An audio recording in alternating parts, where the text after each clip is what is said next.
أدي أبي عاوز له مسمن تتعرقنا حشنا مس أبي مس إساياس كن شمس إساياس معراء بحنسا علينا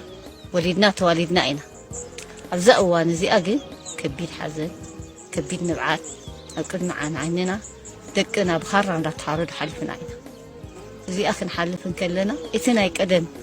نكاد أنتي جزية ملؤ باهي لسلاسة زنوارة جزية موائل نسو ترسعه حتى من تعلنا أكبيت حزني نازلني أنا بس أبي يجي سكع حتى تقرأين إلى إثيوبيا كنت حقائق فقط نبر دسي بدنا سلام كنا بردك أنا هنرئي زموته ما يتله زي ما ترينا عينا دك أنا هنرئي دسي بدنا محمر يملسن كويلنا كم إنا هنقبر ده دحا سلام كن فتحي يا سلام بعلو تردي وقفة كلنا كل خبرنا ذكر عدنا سلز هلو كل خبرنا يا أخي جيب لي نقدم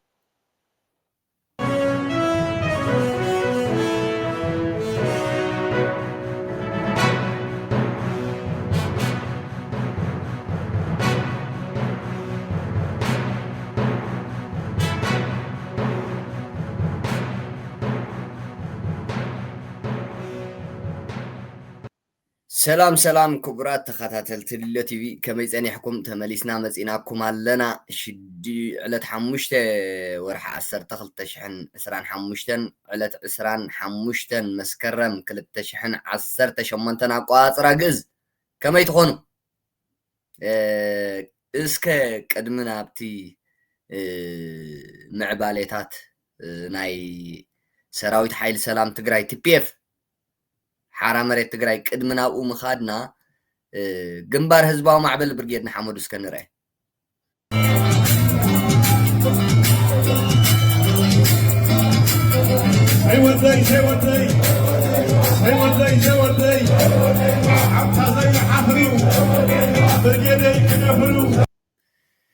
يا برجيدي كدفرو يا نز حيل زي نز من اسيزي اب سدت كبلي نز من اسيزي نعدو خيملس زمن اسيزي ونا نقالس خيخون زمن اسيزي حزبو خيدحن زمن اسيزي سلطان عدو خيركب زمن اسيزي اذا حجل الاونت هيلو غلا اندابلكم زم اب منغونا بحد اغركم رغيصكم صنيحكم حجي ناب شعبيه بخلت اغركم تمليسكم زلكم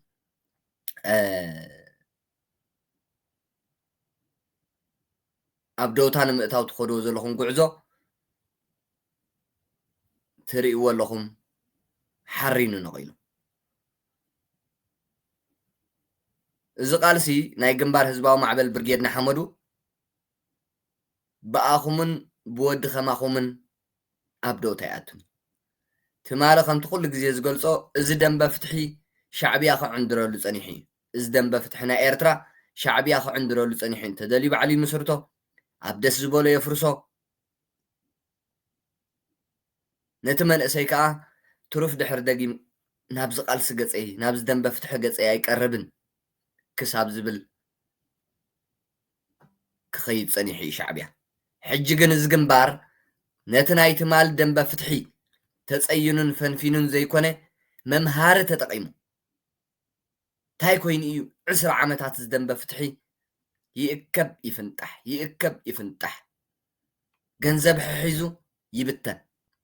ታይ ኮይኑ ኢኹም ክኸውን ጸኒሑ ኢሉ መጽናዕቲ ወሲዱ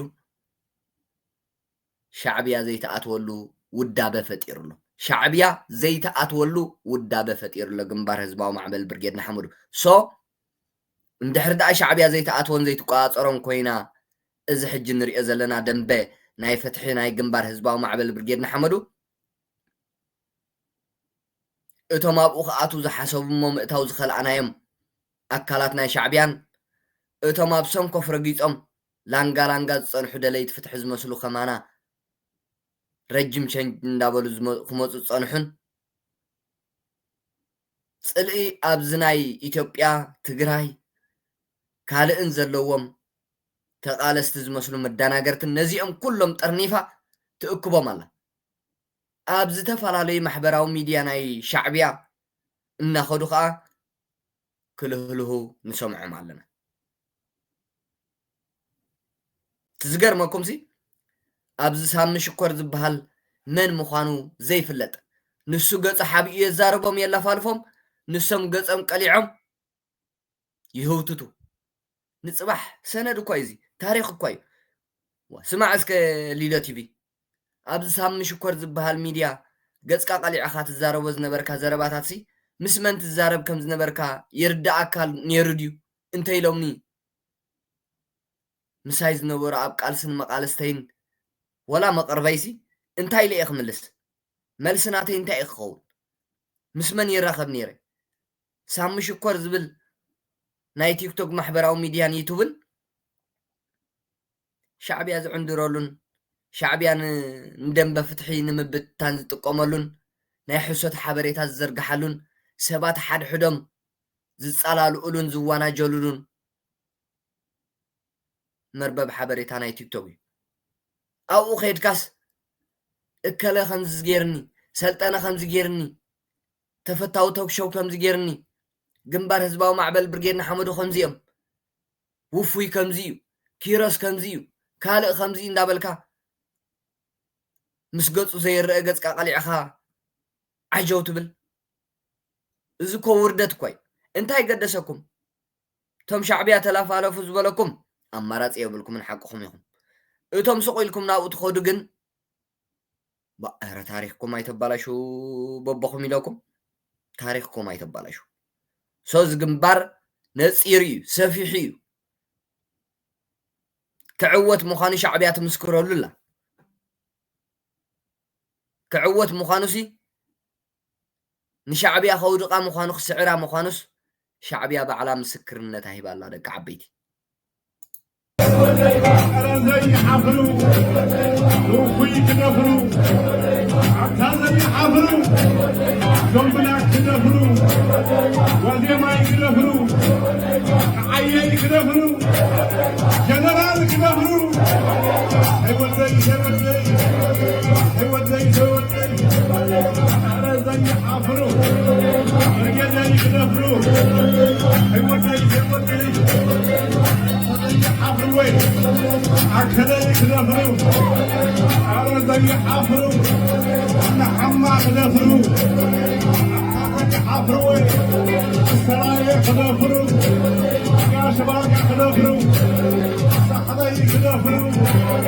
عن سواي كذبرو يا شباب كذبرو هاي هذا ميتو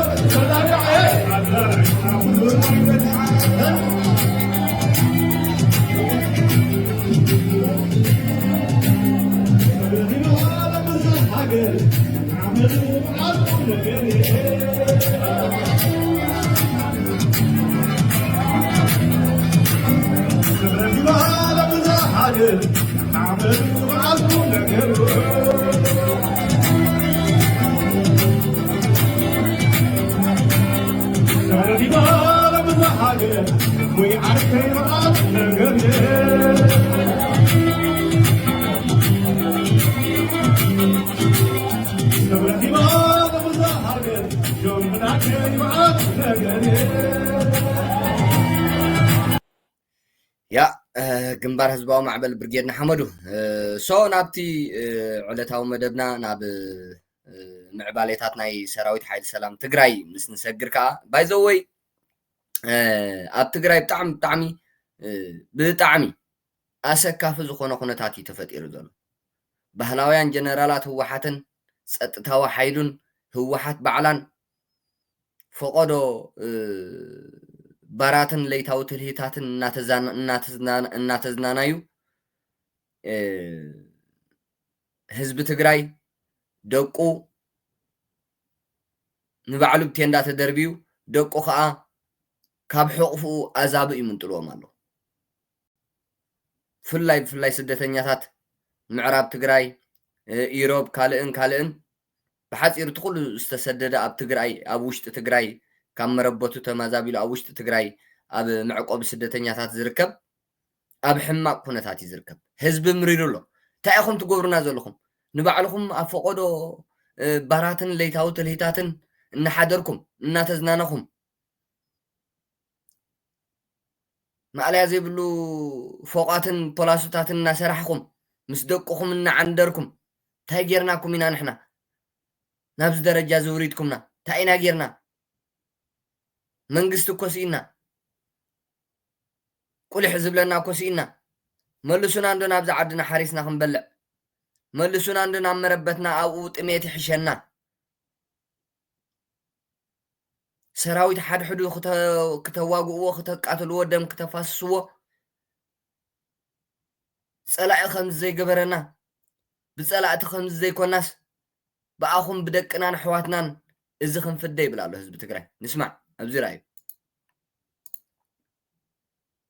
زقرمكم وأنسهم كتن حانحو عراتكم من فوقكم من حسكم جزاهم من انجراهم من حسكم وأخم زيدي تتحساس بحد إنك تميديو وأتا بحرت مالك واسب زي دو زي نويلة زي مدك أسي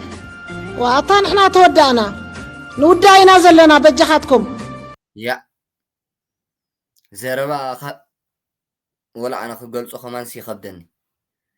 نودعينا زلنا نتقف تاينا غيرناكم تاينا بدلنا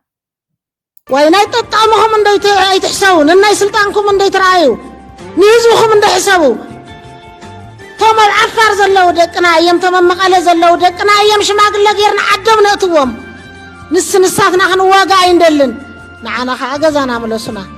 بجاهم بوليتيكا زيسي نعخاتكم منبر نهزب تግራይ ምንም ዝጠቀመ የለን إذا تخدوا زلهم بوليتيكا نعاهم نسلطانكم مدلدلي نعاهم نسلطانكم موحسي نعاهم هبلع الرئيسة خذلون كتسعسعون نسخم بحزب تግራይ كتلاقصون امبر نعانا خم حزب تግራይ ولا حدا طقم يبلون حدوغنا قدوفنا ምንታይ ድኻም እንታይ ተፈናቀል ገገዛና ሰድና ዝበይ ደቀሰን ይማላለስ እዩ ዘሎ لما عنتقا عبدي زبال بلوك دورها شي قرش تشيط ني حنت دخا حيز خيدو بو يحلف لنا سئلنا سلانا قداما اذا حلف معالت قلع وسيدس حج خا كم لمادو سغاسب اندي لميدو مستز نبره جونوسايد ناي تግራይ بايزوي زمزاب زيوم شعبيان إرترا زئتهم يوم أبتسع عن شمنتن كاب بعل فلفل سلومنا قولا قولون قوبتاتن دك أمحارن علان بو غيركا خصاب صورونان شنخ قولا قول سنة عفن كساب تقراي ناب عرايا بقى كيدوم نابزتاتيم سبز لوموديوم زيوم بقطريم السبز زفالهم بقطريم السبز طماطم لازم هلا بزيبو معليا زيبلو ريساتات ابتقول ورار اب جينوسايد غزي زنبره او لميدون كاحجين السوس اينم زنقاسقس بهوته زله سب ام بلع توافيرم عذاب حزب تግራይ ናብ ዝወዲቑ حزب تግራይ زي بصيحو حزب تግራይ زي ኮይኑ ዕጩ ኣብ ግዜ ህወሓት ኣብ ግዜቲ بخبر مسوات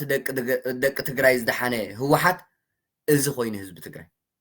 أنا حسابو سلا هذا تقرأي نتجكون حسابو سلا ناتكم نحن حيت قواروزي يا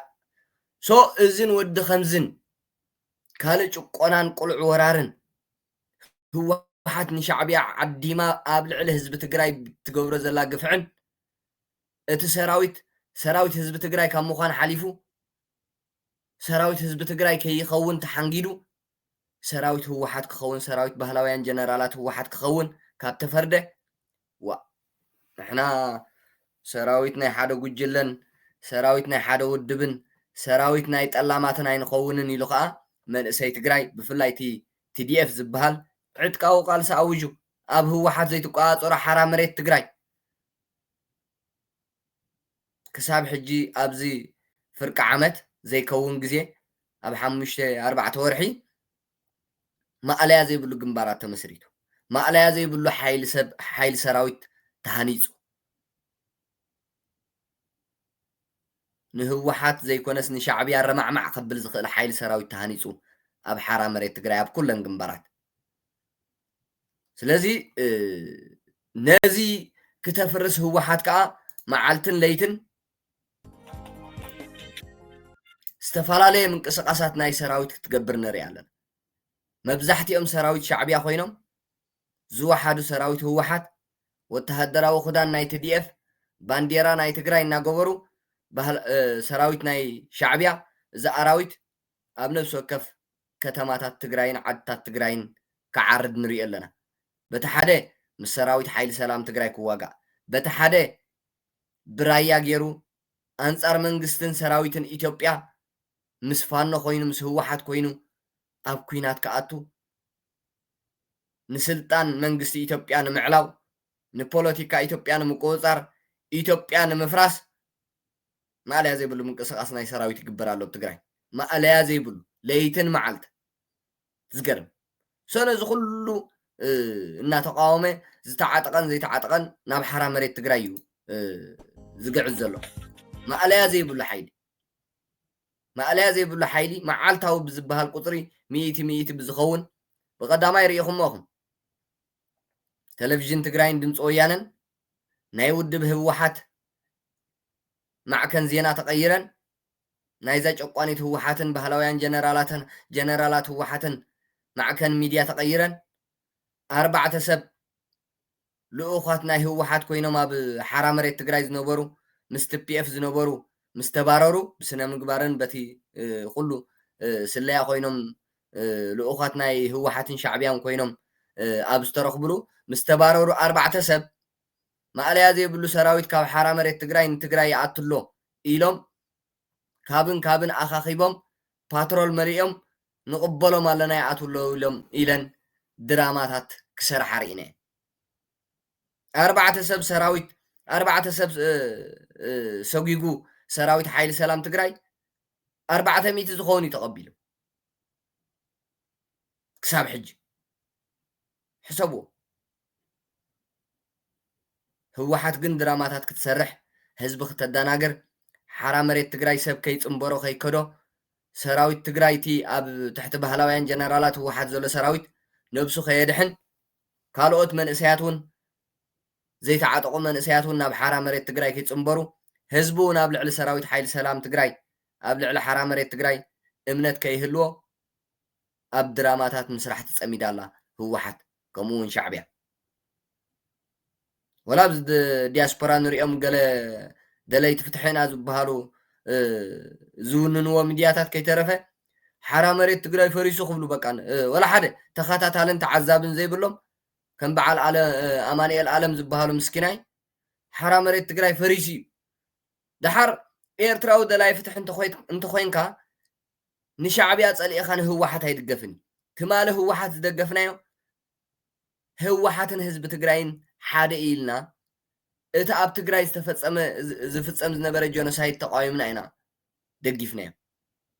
ድሓር ተርኣናዮ ግን ካብ ሻዕብያ ዝገደደ ኣራዊትን እሞ ከዓ ምስቲ ንህወሓት ንባዕላ ንምጥፋእ ኢሉ ዝነቐለ ሻዕብያ ተመሊሳ ፀሚዳ ንጥፍኣትና ምንቅስቃሳትን ጽምዶን ካብ ገበረት ንሻዕብያ ጸሊእኻ ንህወሓት ኣይድገፍኒ ኤርትራው ደላይ ይፍትሑ ኮንካ لازم نحنا نحوحات نقاومة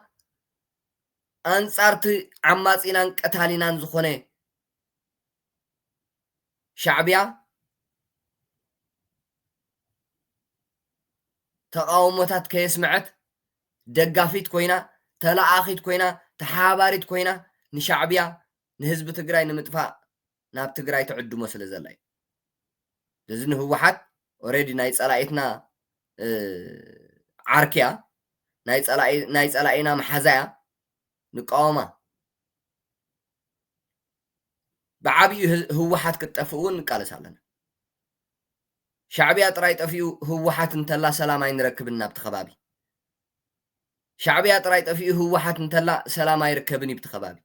هو حد طفيا شعبية طراي انتلا بتخبابي سلام يركبن ازم كلت تجقون تحايلتات كتوفو طراي زلو ازم كلت صره حزبي دم بر مايك سوتي زي كولو عفن تحيلتات كاب قص مريت إيرتران تقراين كيتقفو أب كبابينا منم سلام أيهلو سوزون كل تحيلتات زيون كتقفو له تسواي تعتقاو قالسي بخلتي شنخ زلو جنبار حزباو معبل برجيدنا حمدو تريو لهم حتى ديا حتى ناي برجيدنا حمدو تدحر دياسبورا خزبل كملش أبايتا وريدو مس منغستات إثيوبيا جميركا مس مولع عالم تراخيبا عبد دبلوماسي سريح يركب أب عالم دبلوماسي تزي سريح خخا سراويت حيلتات مكلخال تግራይ ተኾይኑ ካብ ደብረ ብርሃን ተመሊሱ እኹል ኣብነት ሰጽባሕ ንግሆ ካብ ኣፍ ደገስ መራ ኸይንምለስ ጉዳይ ዲፕሎማሲ ቅድሚት ሰሪዕና ኣዕዊትና የለና ስለዚ ሰራዊት ሓይሊ ሰላም ትግራይ TPF እውን እዚ ዝገብር ዘሎ ተቀዳማይ ምስ ህዝቢ ክራኸብ እቲ ክትሓወስ እቲ ካልኣይ ሰራዊት ከድሕን ምክንያቱ እቲ ዘሎ እቲ ማሊ ሻዕብያን ህወሓትን ክላፈኑን ክጻመዱን ከለው ህወሓት ሰራዊት ከተቀርብ ሻዕብያ ኣጽዋራት ከቀርብ እዮም ውዕላት እዮም እቲ ትማል ደብረ ብርሃን ዝበጽሐ ሓይሊ እቲ ትማል ንዓለም ተኣምር ዘርአየ ሓይሊ መጋበርያ ናይ ሻዕብያ ኮይኑ አንጻር ሃገሩን ህዝቡን ክዋጋእ ሶ ዕላማ ሰራዊት ሓይሊ ሰላም ትግራይ TPF እዚ ሰራዊት እዚ ግዳይ ኮይኑ ኣብ ዘይፈልጦ ኩናት ከይጠፍእ ነዚ ንምድሓን ካልኣይ ብሱሩ ኩናት ዝበሃል ኣብ ትግራይ ከይህሉ ሳልሳይ ሓንሳብ ተበጊሱ ሰራዊት ሓይሊ ሰላም ትግራይ ንመጥቃዕቲ ይኹን ካልእ ተበጊሱ ካብቲ ዘለዎ ቦታ ኣጥቂዑ ንድሕሪት ከይምለስ እኹል መጽናዕትን እኹል ሓይልን እኩሉ ነገራቱ ከጻፍፍ ስለ ዝደለይ ሓንሳብ ተኸይዱሲ ንድሕሪት ናብቲ ዝነበሮ ቦታ ዘይምለሰሉ መሊኡ ትግራይ ዘድሕነሉ መሊኡ ህዝቢ ትግራይ ዘድሕነሉ መጽናዕታዊ ወተሃደራዊ መጽናዕቲ ዘካይድ ዘሎ ስለዚ እዚ እውን ዛዚሞስ ኩሉ ዓይነት ምድላው ገይረ ህዝበይ ንምድሓን ኣብ ተጠንቀቕ ኣለኹ ይብል ኣሎ ሶ መዓልታዊ ከዓ ዝተዓጠቐን ዘይተዓጠቐን ሓይሊ ናብ ሰራዊት ሓይሊ ሰላም ትግራይ ጽምበር ኣሎ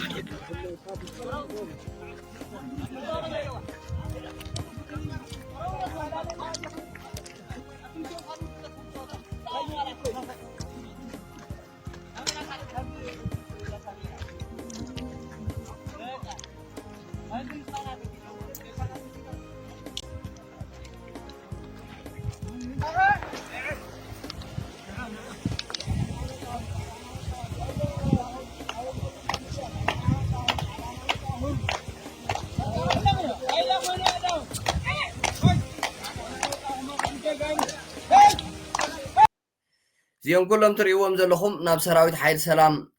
ዝጽምበሩ ዘለዉ ዝተዓጥቁን ዘይተዓጥቁን ምልሻታትን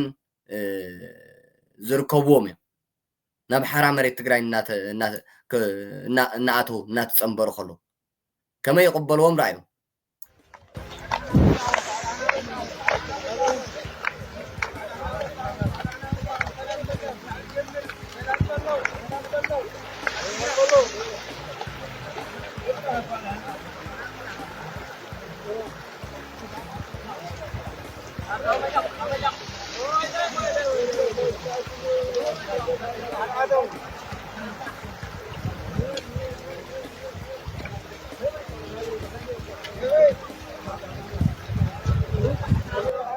رايوم حدشتيم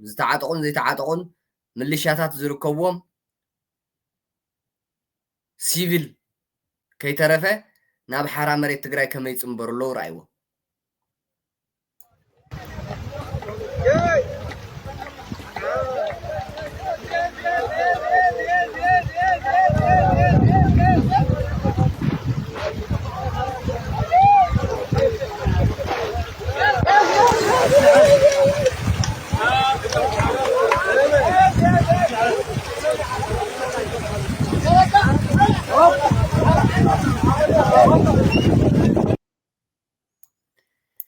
ያ ይገርም ይትም ሰባት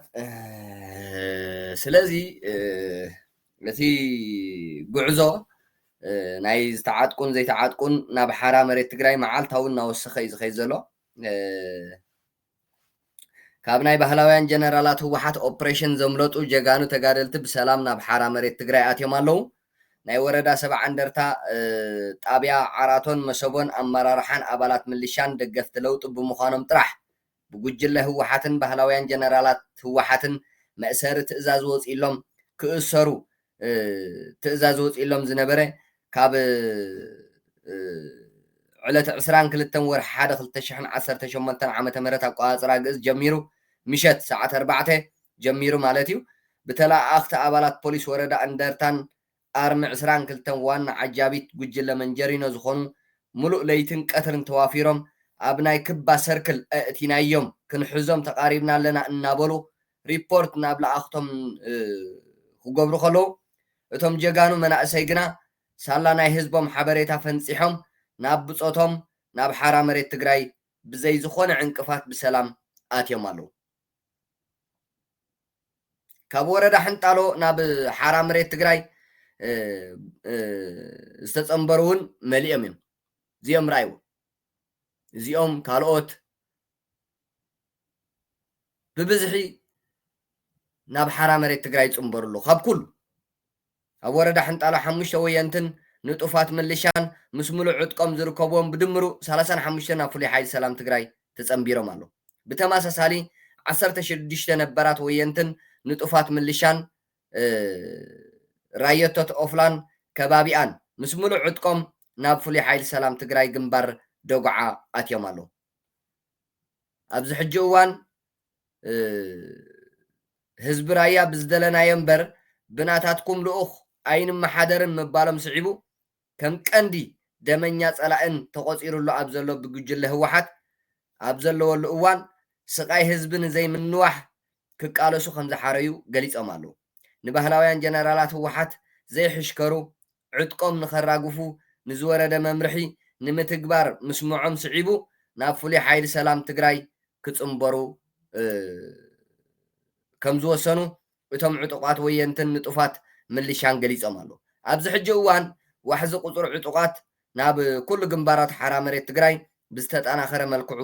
ይቕፅል ከም ዘሎን ናይዞም ወየንቲ ዕጡቃት ሓዊሱ ዝተዓጠቐ ምስ ሙሉእ ዕጥቆም ዘይተዓጠቑን ሓዊስካ ኣብ ሳልስቲ ዘይመልእ መዓልቲ ጥራይ ልዕሊ 400 ዝኸውን ሓይሊ ሰብ ናብ ኩሉ ግንባራት ሓራ መሬት ትግራይ ናብ ፍሉይ ሓይሊ ሰላም ትግራይ TPF ተፀምቢሮም ኣለዉ ብተወሳኺ ካብ መሳርዕ ጉድል ዕስክርና ናይ ባህላውያን ጀነራላት ህወሓት ማልያ ዘይብሉ ዝተዓጠቐን ዘይተዓጠቐን ሓይሊ ናብ ሓይሊ ሰላም ሰራዊት ትግራይ TPF ዝፅምበር ዘሎ ኮይኑ ኣዛዚ ደሽካን ኣመራርሓን ኣባል ኣርሚ 50 ኮር 501 ክፍለ ሰራዊት ኣሉላ ዝነበረ ንጉጅለ ህወሓትን ባህላውያን ጀነራላቶምን ራሕሪሑ ናብ ፍሉይ ሓይሊ ሰላም ግንባር ምዕራብ ተፀምቢሩሎ ኣዛዚ ደሽካን ኣመራርሓን ኣባል ኣርሚ 50 ኮር 501 ክፍለ ሰራዊት ኣሉላ ዝነበረ ተጋዳላይ ደሳለኝ ጊዴና ናብ ፍሉይ ሓይሊ ሰላም ትግራይ ግንባር ምዕራብ ኣትዩ ዘሎ ኣብ ትሕቲ ባህላውያን ጀነራላት ህወሓት ዘሎ ሰራዊት ደጋፊ ሓደ ጉጅለ ንክኸውን ንዝግበር ዘሎ ዘባል መስርሕ ብምቁዋም ከም ዝኾነ ኣፍሊጡሎ ያ ገርም እዩ ስለዚ እቲ መዓልታዊ ናብ ሓራ መሬት ትግራይ ዝፅምበር ዘሎ ዝተዓጠቐን ዘይተዓጠቐን ትሕቲ 100 ኣይቁፀርን ልዕሊ 100 እዩ ትሕቲ 100 መዓልታዊ ናብ ሓራ መሬት ትግራይ ክፅምበር ኣይረኣናናን ልዕሊ 100 ኩሉ ናብ ሓራ መሬት ትግራይ ዝፅምበር ዘሎ ልዕሊ 100 እዩ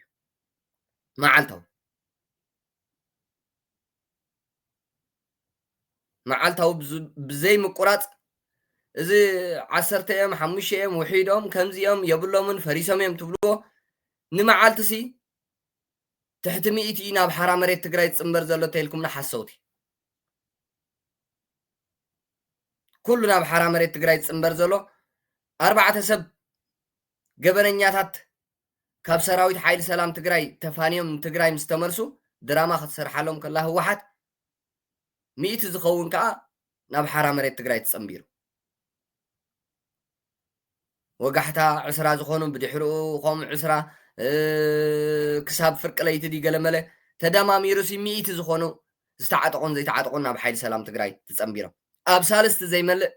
ልዕሊ 400 ዝኸውን ናብ ሓራ መሬት ትግራይ ትጸምቢሩሉ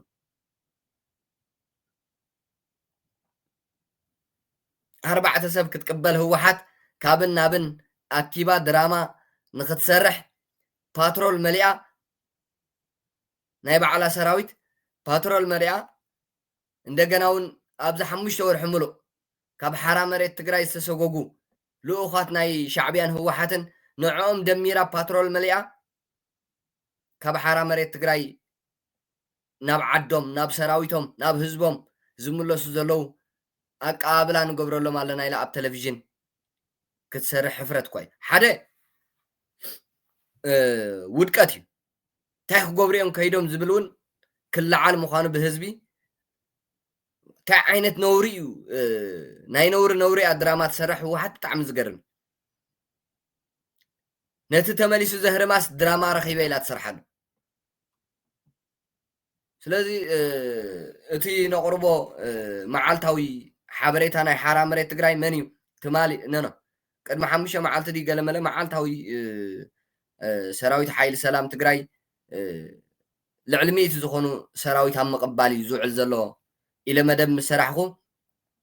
ዕስራው ካይኮን ኢልና ዕስራውን እኹል ኮይ ዕስራ ኣብ መዓልቲ ካብ ሰራዊት ካብ ትሕቲ ባህላውያን ጀነራላት ህወሓት ዘሎ ሰራዊት ናብ ሓራ መሬት ትግራይ ክጽምበር ከሎ ንህወሓት ውጥቀት ንህዝቢ ትግራይ ኩርዓት ንሰራዊት ሓይሊ ሰላም ትግራይ ከዓ ብዝሒ ሓይሊ ጥንካሬ ትምኻድ ተኣምነሉ ለኻ ትምፍራስ ተኣምነሉ ለኻ ህወሓት ትፈርስ ከም ፀንሐት ፈሪሰ ስለዚ መዓልታዊ ትሕቲ 100 ዘይኮነስ ልዕሊ 100 እዩ ዝተዓጠቐን ዘይተዓጠቐን ናብ ሓራ መሬት ትግራይ ክጽበር ዝውዕል ዘሎ ማዕልያ ዘይብሉ ናብ ኩሉ ግንባራት ስለዚ ሓራ መሬት ትግራይ ከምታ ዓንተ በዝበልክዎ እንታይ ኮይኑ ኢዳ እንድሕር ደኣ ልዕሊ 100 መዓልታዊ እናተቐበለ ህዝቡ ዘየድሕን ሻዕብያን ህወሓትን ንህዝቢ ትግራይ የሳቂይዎ ኣለዉ እናበልኩም ዘትሰርሑ ኣለኹም መደባት እንታይ ኮይኑ እዩ ዘየድሕኖ ንትብሉ ከዓ ሰራዊት ሓይሊ ሰላም ትግራይ ሓንሳብ ተበጊሱ ንድሕሪት ናብቲ ዝነበሮ ቦታ ዘይምለሰሉ መንገዲ ክፍጠር ይፅዕር ዘሎ ሓንሳብ ተበጊሱ ንቅድሚት እምበር ንድሕሪት ናብ ዝነበሮ ንኸይምለስ እቲ ክልተ ዕላማታት ግን ኣዕዊት ወይ ሰራዊት ከይመውት መጋበርያ ሻዕብያን ህወሓትን ከይከኸውን የድሕን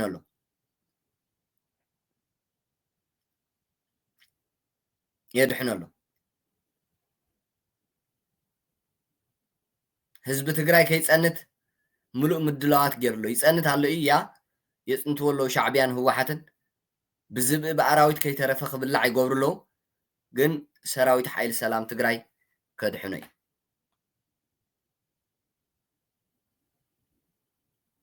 ስለዚ እቲ ኣብ ሓራ መሬት ትግራይ ዘሎ በቶም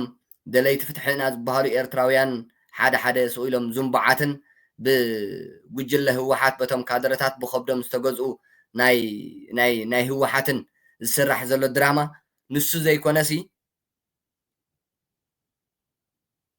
ኣብ ባይታ ዘሎ ሓቂ መዓልታዊ ማዕለያ ዘይብሉ እዩ ናብ ሓራ መሬት ትግራይ ክጽምበር ንሪኦ ዘለና 4 ሰብ ብድልየቶም ነቲ ሰራዊት ሓይሊ ሰላም ትግራይ ዘይኣመኑሉ ምስቲ ሓሳብ ምስቲ ቃልሲ ዘይሰምዑ ኮይኖም ናብ ትግራይ እንተዝምለሱ እኮ ህወሓት ድራማ ዘይኮነስ ኣብ ቴሌቪዥን ኣቕሪባ እንህለው ናብ ሓራ መሬት ትግራይ ከይዶምስ ከምዚ ኮይኑ ስለዘይኣመኑሉ ተመሊሶም ናብ ህዝቦም ናብ ኣና ተመሊሶም ኢላ ድራማ ክተቕርቦም ዓወት እዩ ግን እዚኦም ባዕላ ልኢኻቶም ናብ ሓራ መሬት ትግራይ ህወሓት ዝለኣኸቶም ሰራዊት ሓይሊ ሰላም ትግራይ ትስለያዊ ሓይሊ ብመንፊት መሚዩ ንስኻን ስለያ ኢኹም ናይ ህወሓት ናብ ቦታኹም ተመለሱ ናብታ ዝለኣኸትኩም ጉጅለ ናብኣ ተመለሱ ንዓኣ ኣገልግልዋ ደምኩም ንዓኣ ሃብዋ በዓላት ስተየኩም ኢሉ ይመሊስዎ ኣብኡ ክቆትሎም ኣብኡ ክኣስሮም ኣብኡ ኩሉ ነገር ክገብር ዝተዓጠቐ ሓይሊ እንዲ መሰል ኣሎ ዝተዓጠቐ ሓይሊ እዚኦም ክስልዩነ ከፍርሱኒ እዮም መፅኦም ኢሉ ስጉምቲ ክወስደሎም ይኽእል ነይሩ ግን ሰራዊት ሓይሊ ሰላም ትግራይ ከምኡ ይኮነ ንዑ ደኣ ተመለሱ ንዓና ከይተጋግይና ንዑ ናብቲ ዝለኣኸኩም ጉጅለ ኸይድኩም ንዕኡ ባርያ ኾንኩም ኣገልግልዎ ደምኩም ይስተየኩም ተደልዩ ይቕተለኩም ባዕሉ ኢሉ እዩ ብሰላም ናብ ህወሓት ዝመልሶም ዘሎ ስለዚ ህወሓት ከዓ ምስ ሻዕብያ ኮይና